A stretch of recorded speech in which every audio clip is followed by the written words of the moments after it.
Bueno, buenas tardes nuevamente. Vamos a dar comienzo a la clase. Les pido por favor, como siempre, por disposición de la facultad, necesito que tengan las cámaras encendidas porque la clase está siendo grabada. ¿Sí? Bien, la clase de hoy vamos a hablar sobre rotura prematura de membranas, que es el tercer tema que vamos a tocar. ¿Sí? Como les dije en la clase anterior, esto pertenece al consenso de FASGO. FASGO es la Federación Argentina de Ginecología Obstetricia. Cuando hablamos sobre Argentina, estamos hablando a nivel nacional. ¿Sí? En el año 2022, es lo más actualizado en octubre del 2022. Lo mismo que le decía a la clase anterior, cuando hablamos sobre consenso, estamos hablando sobre lineamientos generales, lo esqueleto, lo orgánico, para que todos hablemos el mismo idioma. Después, claramente, va a depender de la disponibilidad que tengamos en el ámbito que nosotros nos manejemos, la disponibilidad de medicación, aparatología y demás. ¿Sí? Cuando hablamos sobre la rotura prematura de membranas, el objetivo principal es diagnosticar y tratar en forma oportuna la ruptura prematura de membranas, así disminuir la morbimortalidad materna y perinatal asociada a esta ruptura prematura de membranas, ofrecer recomendaciones seguras y eficaces para el control y el tratamiento a sus pacientes y dejar establecidas así también algunas controversias que pueden llegar a surgir fundamentalmente a partir del tratamiento. ¿Está? Eh, la ruptura prematura de membranas es cuando se produce la ruptura de las membranas antes del inicio del trabajo de parto. Esa es la definición, ¿está? Está íntimamente relacionado con dos riesgos, tanto uno materno como uno perinatal, que hablamos sobre la infección y la prematurez del recién nacido, ¿está? Y como decía anteriormente, se presenta, como decía, la ruptura antes del inicio del trabajo de parto. Cuando ya hay un trabajo de parto, ya no se diagnostica como ruptura prematura de membranas porque está dentro de las posibilidades o lo que puede desembocar justamente el trabajo de parto y las contracciones que pueden llegar a generar. Se presentan en aproximadamente el 10% de los nacimientos y se asocia a un tercio de los nacimientos prematuros. Como dijimos anteriormente, la complicación, perdón, fetal es la prematurez. ¿Sí? Entonces, ¿cómo definimos la ruptura prematura de membranas? Nuevamente, como la ruptura espontánea de las membranas al menos 2 horas antes del inicio del trabajo de parto. ¿Está? Esa es la definición. Se puede ocurrir en embarazos de término, que generalmente son a partir de las 37 semanas, como veníamos hablando. Recuerden que el inicio de los monitoreos es a partir de las 37 semanas cuando hablamos sobre embarazos de término, ¿sí? O los embarazos de pretérmino, que son menos de 37 semanas. ¿Cuáles son los factores de riesgo importantes que tenemos que tener en cuenta que van a aumentar esta probabilidad? Son las infecciones del tracto genital inferior, ¿sí? Generalmente tenemos la vaginosis bacteriana, es una de las más conocidas, las infecciones que pueden llegar a tener las mujeres, en donde puede estar asociado cualquier proceso infeccioso, puede desencadenar la ruptura prematura de membranas. Otros factores de riesgo son las hemorragias de la primera y la segunda mitad del embarazo, el tabaquismo, ¿sí? Y otros factores tenemos que aumentan la presión intrauterina sería que teníamos el polidramnios, las malformaciones, los embarazos múltiples, también tenemos el acortamiento cervical a consecuencia de un cono o de una traquelectomía de una paciente, ¿está? Las colagenopatías o la anemia. Esas son las que están asociadas al factor, ¿sí? ¿Cómo el diagnóstico de esta ruptura prematura de membranas? Generalmente la primer síntoma fundamentalmente, y es el característico del gold estándar, es la visualización del líquido amniótico que sale a partir de los genitales externos. Pero puede darse el caso en donde nosotros no veamos esa visualización directa, en donde generalmente lo que solemos hacer es la paciente, le vamos a poner un espéculo y vamos a realizar dos tipos de maniobras. Una de las maniobras es la maniobra de Valsalva. Le vamos a decir a la paciente que haga fuerza y vamos a poder ver, en el caso que realmente lo sea, una pérdida de líquido a través del orificio cervical externo. Y muchas veces lo que se puede llegar a hacer es levantar lo que tiene que ver con la presentación, sea que esté en presentación pelviana o cefálica. ¿Por qué? Porque piensen que en el caso que esté cefálico, pelviana más encefálica que en pelviana, la cabeza hace como un tapón de bañera. Entonces, si nosotros tenemos una ruptura y el tapón, justamente la cabeza, es la que está tapando el orificio cervical interno, la salida de líquido va a ser por discurrimiento, que significa que va a través del lateralizado de la cabeza. Si yo levanto la presentación, saco el tapón de la bañera, voy a ver que el líquido sale. Esas son las dos maniobras fundamentalmente. Y eso pone el sello de una ruptura prematura de membranas. Eso sería lo que sería el diagnóstico directo. Por otro lado, tenemos lo que se llaman los diagnósticos indirectos, que es lo que generalmente, en muy raras ocasiones, vemos esa visualización directa del líquido amniótico, que recuerdo el líquido amniótico tiene ciertas características, es líquido, es incoloro, perdón, tiene olor como si fuera lavandina o muchos lo asemejan el olor a semen. Esa es como la característica fundamental. Y como decíamos, teníamos los diagnósticos indirectos. ¿Cuáles son los diagnósticos indirectos? El más utilizado es el test de cristalización, ¿sí? ¿Qué significa? Nosotros hacemos estas maniobras, en el caso que nosotros vemos, ya le ponemos el sello de ruptura prematura de membranas. En el caso que nosotros no lo veamos, vamos a tomar una muestra del líquido que nosotros pensamos, que generalmente se toma al fondo de saco de Douglas. Vamos a tomar esa muestra, lo vamos a poner en un portaobjetos como si fuera un PAP y lo vamos a ver con una visualización directa en el microscopio. ¿Qué es lo que tenemos que ver? Una característica, imagen, que va a dar el sello de que ese líquido que nosotros creemos que el líquido amniótico le da la certeza. ¿Qué es? Es la imagen de hoja de lecho, que es como muy característico, en la que tiene como todas las hojitas a los costados. Puede ser múltiple o puede ser aislada. Con que haya una sola hoja de lecho, le pone el sello, que es el líquido, proviene del líquido amniótico, ¿sí? Entonces, como decíamos, teníamos acciones directas, que es la visualización y la que le pone el sello, e indirecta, que es a través de la toma de las muestras. Esto es lo que más se utiliza en las guardias. Después tenemos el test de nistratina, que es muy parecido, ¿se acuerdan?, al test que utilizábamos para la proteinuria, que son tiras reactivas. Generalmente esos no tenemos a disponibilidad en la guardia. Lo más común es un microscopio en cualquier guardia, tomamos la muestra, portaobjeto y lo miramos al microscopio. ¿Se entendió? ¿Vamos bien hasta ahí? Y después, claramente, el otro diagnóstico indirecto, ¿cuál va a ser? La ecografía obstétrica, ¿sí? La ecografía obstétrica va a valorar dos cosas. Uno, lo que tiene que ver con la vitalidad fetal propiamente dicho, y después vamos a poder ver que lo que tiene que ver con los bolsillos ecográficos, que son la traducción del líquido amniótico, ¿sí? Si nosotros tenemos una ecografía en una paciente que viene controlándose, normalmente refiere un episodio de pérdida de líquido, no le podemos constatar el líquido amniótico, pero vemos la ecografía, en la ecografía vemos una disminución significativa de los bolsillos, por ende líquido amniótico, podemos inferir que esa pérdida de líquido es realmente líquido amniótico y la catalogamos como ruptura prematura de membranas, ¿sí? Aparte de descartar claramente las causas de oligoamnios, siempre cuando la mujer no venga con una ecografía con oligoamnios previo, ¿está? Después tenemos los diagnósticos diferenciales, que son sumamente frecuentes y en donde es la que nos suele generar las confusiones. ¿Cuáles son generalmente? La orina. Las mujeres tienen incontinencia de orina, generalmente por presión de la vejiga, más que nada en el tercer trimestre del embarazo. Hace un movimiento y tiene una pérdida de líquido en donde la mujer lo refiere como si fuera una pérdida de líquido, pero en realidad es orina. ¿Está? Eso es muy, muy característico. Después también el flujo, porque saben que el aumento de flujo, aumento de las prostaglandinas, cambia el pH, lo que tiene que ver con la vagina, y la mujer suele tener este aumento de flujo, siempre descartando la bacteriuria que nosotros habíamos hablado anteriormente, y después también el semen. Si no es tan manifiesto, pero bueno, muchas veces da sospechar, o los diagnósticos diferenciales son estos tres: la orina, el flujo y el semen. ¿Cuál es la evolución de esta enfermedad o esta patología? Claramente va a estar determinada según la edad gestacional. Cuanto más chiquito es el embarazo, más afectaciones fetales va a tener, y esa morbimortalidad fetal está íntimamente relacionada, tanto a nivel materno como a nivel fetal. ¿Por qué? Porque existe más riesgos de infección. ¿Está? Bien, fundamentalmente cuando nosotros tenemos una ruptura prematura de membrana, las conductas que tenemos que tener en cuenta, número uno, es la internación de la paciente.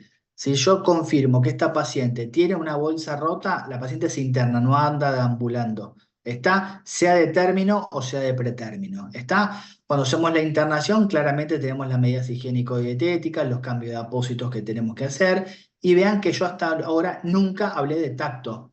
Esta paciente no se realiza tacto, ¿sí? Salvo que empiece con contracciones y nosotros debemos visualizar, no, sería la palabra, debemos confirmar si existe algún tipo de dilatación a nivel cervical, ¿sí? Tenemos que tener los controles de temperatura maternos, la vitalidad fetal. ¿Por qué? También vamos a pedir un análisis de sangre, porque yo lo que tengo que confirmar cuál es la complicación fundamentalmente de esta ruptura prematura de membranas es la corioamnionitis, el ingreso de esos gérmenes a través de la bolsa rota. Recordemos que la bolsa rota es un medio de protección fetal. Si yo tengo una apertura, una vía de ingreso, los gérmenes ascienden y generan una corioamnionitis. Por ende, el seguimiento en este caso es tanto materno como tanto fetal. El tanto fetal, la única opción que yo voy a tener es la ecografía. En esa ecografía valoro la vitalidad fetal, la placenta, el líquido amniótico y demás. A nivel materno, los controles de temperatura. También vamos a pedir un hemograma, porque en ese hemograma tenemos que ver si tiene algún grado de leucocitosis o no. Claramente vamos a descartar cuál puede haber sido la causa. En ese caso vamos a pedir un urocultivo, sabiendo como la primera clase que una de las causas fundamentalmente es la bacteriuria sintomática. Entonces tenemos que descartar que la causa no sea una infección urinaria y poder tratarla acorde a las semanas que tiene, ¿sí? Y claramente, según ya si estamos embarazos de término, vamos a solicitarle junto con la ecografía el monitoreo fetal para ver el grado de vitalidad que tenemos. ¿Vamos bien hasta ahora? ¿Sí? Fundamentalmente, ¿cuáles son las Doctor, le pregunto, ¿en factores de riesgo dijo que era polidramnios y oligoamnios también?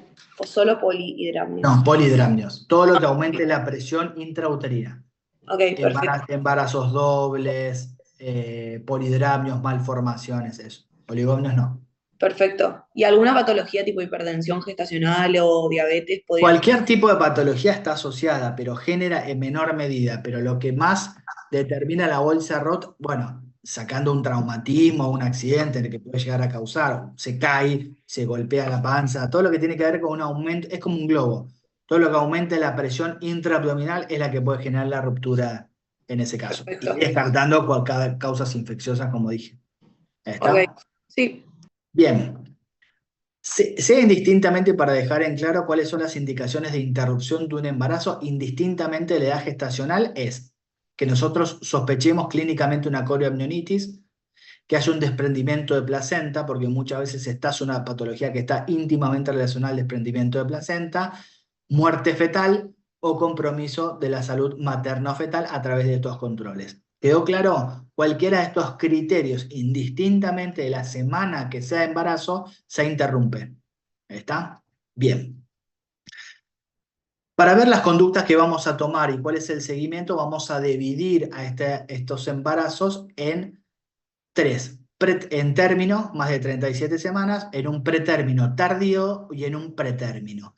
Término de 37 semanas para arriba. Pretérmino tardío entre 34 y 37 semanas y pretérmino menos de 34 semanas. ¿Quedó claro? ¿Cuáles son las tres divisiones que se hacen? Término más de 37, pretérmino 34 y 37 y pretérmino tardío menos de 34 semanas. ¿Sí? Porque si bien en líneas generales se toman las mismas conductas, pero hay algunas cosas que tenemos que tener en cuenta. ¿Está? Vamos a comenzar por el final, que es cuando son los embarazos de término, más de 37 semanas. Si nosotros ya tenemos un embarazo de término, lo cual puede ser que la mujer no tenga contracciones, como por definición vamos a tener una ruptura prematura de membranas. Si nosotros dejamos evolucionar libremente, se vio estadísticamente que más del 80% de los casos, dentro de las primeras 12 horas de la ruptura de esa membrana, la paciente va a desencadenar el trabajo de parto. Por ende, generalmente en los embarazos de término la conducta es expectante. O sea, ingresa una paciente de 37 semanas, refiere pérdida de líquido, le controlo, confirmo que el líquido amniótico, se interna con la indicación de ruptura prematura de membranas, pero generalmente no hago nada, la dejo evolucionar porque sé que en el transcurso de las 12 horas va a desencadenar un trabajo de parto. Ahora, ¿qué es lo que tengo que hacer si tengo una bolsa rota? Como dije anteriormente, prevenir el cuadro infeccioso. ¿Cómo se previene? indistintamente que la paciente tenga o no tenga el cultivo de flujo, ¿sí? Lo que voy a hacer es la profilaxis antibiótica. ¿Cómo es la profilaxis antibiótica? Téngalo en cuenta, porque se hace siempre igual. Ampicilina, 2 gramos endovenoso seguido a 1 gramo cada 4 hasta el nacimiento. ¿Quedó claro? Esa es la indicación si tengo una bolsa rota, un embarazo de término, se le interna conducta expectante, porque entonces las 12 horas desencadena el trabajo de parto, pero debo cubrirla con un antibiótico. Entonces, ¿cómo hago? Con la ampicilina y luego, en el caso, por ejemplo, que sea alérgica a la penicilina, se da clindamicina 900 cada 8 horas. ¿Quedó claro? Esa es la profilaxis antibiótica y es lo que se realiza con los pacientes más de 37 semanas. ¿Sí? Ahora vamos a hablar sobre los pretérminos tardíos, que son entre 34 y 36 semanas. Y ahí es donde comienza el gris. ¿Por qué? Porque fundamentalmente las controversias que yo hablaba anteriormente son dos. ¿Cuáles son? Si se hace maduración pulmonar y si se hace la neuroprotección. ¿Sí? En líneas generales, lo que se debe realizar es, se interna la paciente, se hace la profilaxis antibiótica como dijimos anteriormente, y lo que tiene que hacerse habitualmente son dos cosas. Primero hacemos la maduración pulmonar. ¿Por qué? Porque estamos hablando de un embarazo pretérmino, lo cual debemos tener y debemos sostener ese embarazo por lo menos entre 24 y 48 horas. ¿Por qué? Pues si yo le pongo la maduración pulmonar y no la uterinhibo, va a desencadenar 12 horas el trabajo de parto y van a ser un chico pretérmino con una maduración pulmonar incompleta. ¿Quedó claro? Entonces, si yo lo maduro, lo tengo que dejar por lo menos 24 a 48 horas que actúe esa maduración. ¿Para qué? Para cuando después nazca el bebé, tenga la mayor posibilidad en el exterior. ¿Quedó claro? Entonces, Doctor, dime. tengo una duda. Nesses casos, teria que usar uma droga para ser uma uteroinibição? Não. ¿Cómo? Perdón, no te entendí.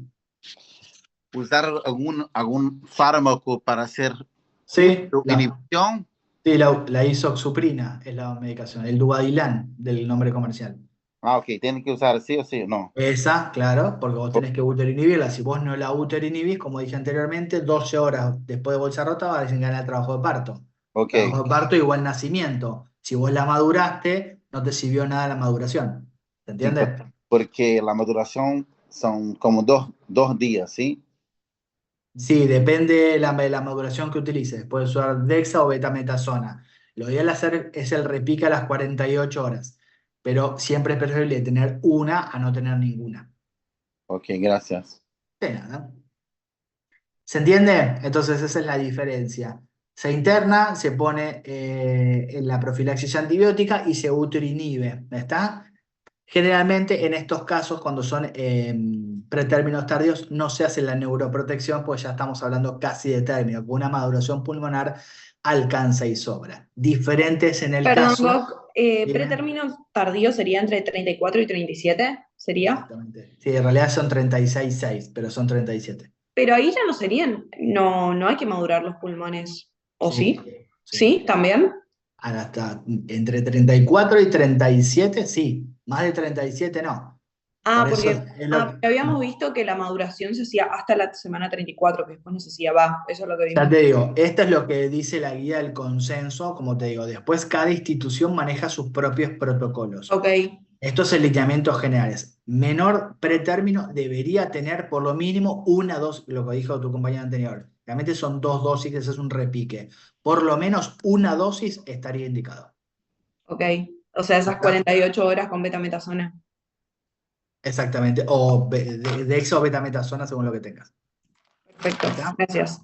De nada. Después tenemos, sí, en el caso de los pretérminos, a todo lo anterior, sí, a este caso le vamos a indicar lo que tiene que ver con la protección la neuroprotección, ¿sí? Pues ya estamos hablando de un embarazo extremadamente chico, lo cual las chances en el exterior son mucho más complejas, mucho más adversas, lo cual a todo lo anterior que dijimos se suele indicar en este caso la neuroprotección. Y en este caso en particular se trata de tener el mayor tiempo posible el embarazo intraútero, siempre y cuando las condiciones maternas y fetales acordes, ¿sí? Y es más, muchas veces, si tenemos una bolsa rota, o muchas veces puede ser una fisura y nosotros macroscópicamente vemos la salida de líquido, realmente la paciente se interna y se la pone en posición anti-Trendelenburg, que significa al revés, con la cabeza hacia abajo y los pies hacia arriba. ¿Para qué? Para impedir que esté en forma de Trendelenburg y sea la salida de líquido a través de los genitales. ¿Quedó claro? ¿Sí? Como E, hicimos prof, anterior, decime. outra dúvida, em relação à indicação de cesárea ou parto quando o pré-término é menor que 34 semanas, essa indicação absoluta de cesárea ou nada que ver? En realidad va a depender, a ver, va a depender de muchos factores. No es indicación absoluta, es indicación relativa. ¿Por qué? Porque si esas mismas, esa causa que le determina, por ejemplo, pensemos en un proceso infeccioso, esa misma causa que le generan las contracciones puede ser que esté dilatando. Y por ejemplo, vos estés revisando una paciente de 34 semanas y esté incompleta. No tiene indicación de cesárea, ¿se entiende a lo que voy? En donde ese es el único momento, como yo aclaré anteriormente, en donde debemos realizar el examen, el tacto vaginal. Anteriormente no, si la paciente no tiene contracciones, no se hace el tacto porque podemos aumentar el riesgo de un proceso infeccioso. No es una indicación absoluta, es relativa. ¿Sí? Te doy el caso, 34 semanas, bolsa rota, desencadena, la madurás, todo, 12 horas desencadena trabajo de parto, dilata, nace por parto. O no dilata y termina en cesárea. Eso va a depender del grado de maduración y la dilatación cervical que pueda llegar a tener. ¿Se entiende? Ok, ok, gracias. ¿Sí? Bárbaro. Y como dijimos anteriormente, lo que tiene que ver con la maduración pulmonar, hablamos entre... entre las 24 y las 37 semanas, que abarcaría el pretérmino tardío y el pretérmino. Se utiliza betametasona 12 miligramos cada 24 horas o dexametasona 4 cada 8 horas. O sea, la dosis son 24. O sea, o le das un 12 por 2 o 4. ¿Se entendió? Ay, doctor, perdón, ¿puedes repetir eso? Sí. La dosis de maduración es betametasona 12 miligramos cada 24 horas, ¿sí? O dexametasona 4 cada 8 horas. Vos tenés que tener 24 por día. Perdón, 12 por día. 24 no. Perfecto, gracias. 12 miligramos por día. O le das una sola dosis o le das 3 de O4. ¿Se entendió? ¿Sí? Bien. Y después otro dato que tenemos que tener en cuenta es el puerperio. No debemos olvidarnos del puerperio. El puerperio también es un proceso que continúa, al igual que hablábamos sobre la hipertensión inducida por el embarazo, estamos hablando sobre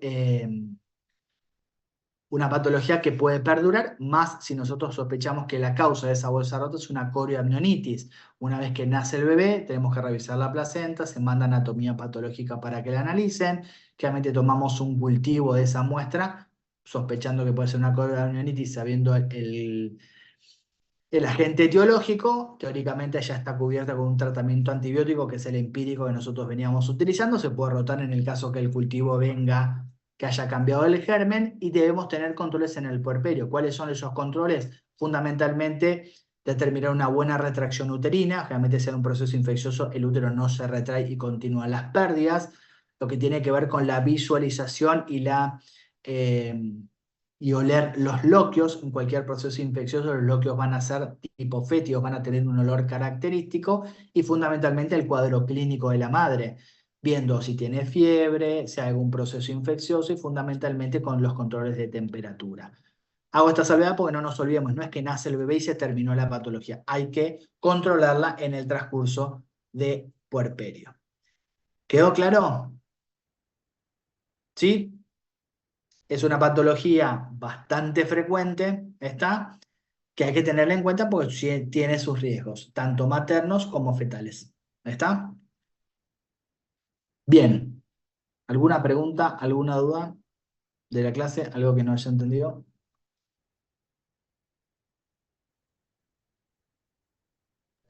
¿No? Los antibióticos es en todo caso, o sea, en los tres casos que vimos, es ampicilina 2 gramos y luego 1 Exacto. gramo hasta el parto, siempre.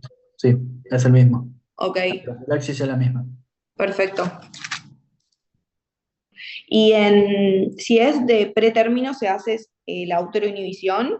La maduración pulmonar, el antibiótico y el sulfato de magnesio sería. Si es pretérmino tardío, sí. No pretérmino temprano, menos de 34 semanas. Ahí también se uteroinhibe. Sí, sí, sí. Ok, Sí, porque ahí es más, esa es la utilización la que te sirve más porque cuanto más te lo tenés que aguantar más tiempo. perfecto. Siempre hago la salvedad, siempre y cuando los valores maternos y fetales estén acordes y no sea una indicación, como dijimos, de las 4 de finalización del embarazo. Bien, ¿alguna pregunta? ¿Alguna duda? ¿Todo clarísimo? ¿Sí? Bueno, muy bien. Creo que la semana que viene tiene el examen, ¿no? Bueno, nos vemos ahí entonces. Sì, profe, pergunto una cosa, Sí. perché come choice, porque la doutora de ginecologia dije que são choices, serão choices de las dos matérias, pero todo junto, ¿sí? Sí, Choice, todo junto. Ok. O sea, preguntas tanto de gineco como de obstetricia. ¿Cómo? Preguntas tanto de gineco como de obstetricia, un choice. La materia es toco ginecología. Perfecto, Toco sí. ginecología, gineco obstetricia. Sí, puede ser de las dos. ¿Hay algún ¿Listo? tema en especial que tengamos que enfocar, aparte de todo, pero algo en especial? Todos. Vos dijiste tu respuesta, Ok, Joaquina. Del primero al último, todos son importantes. ok. Doctor, perdón. ¿Cómo? 8.300 preguntas. Tienen 0,3 segundos para responder. No, creo que son 20. Generalmente son 20. 20 algo por ahí. Más o menos. De nada, ¿alguna otra pregunta? Yo, doctor, perdón, puede parecer muy tonto, pero a veces no tengo bien en claro el concepto de la preeclampsia, porque parece que mudaron los términos del concepto si la tengo que escribir, porque antes hablaban de edemas, o sea, de la hipertensión en el embarazo asociada a edemas, además proteinuria. Hoy se toma solo como la hipertensión asociada a proteinuria. Exacto. Oh, perfecto. Dale, Igual gracias. lo que vos decís, el edema, vienen de la mano. Esos son Claro, viene de la síntomas. mano, pero no es el concepto para el El diagnóstico, concepto de ¿no? proteinuria es hipertensión, perdón, preeclampsia es hipertensión más proteinuria. Ahí pones el sello de preeclampsia. Perfecto, gracias. De nada. ¿Alguna otra pregunta? ¿Todo clarísimo? Todos los que no encendieron la cámara tienen 3 puntos menos en el examen. ¿Listo? ¿Todo claro? Nos vemos la semana que viene. Estudien. Chau, chau.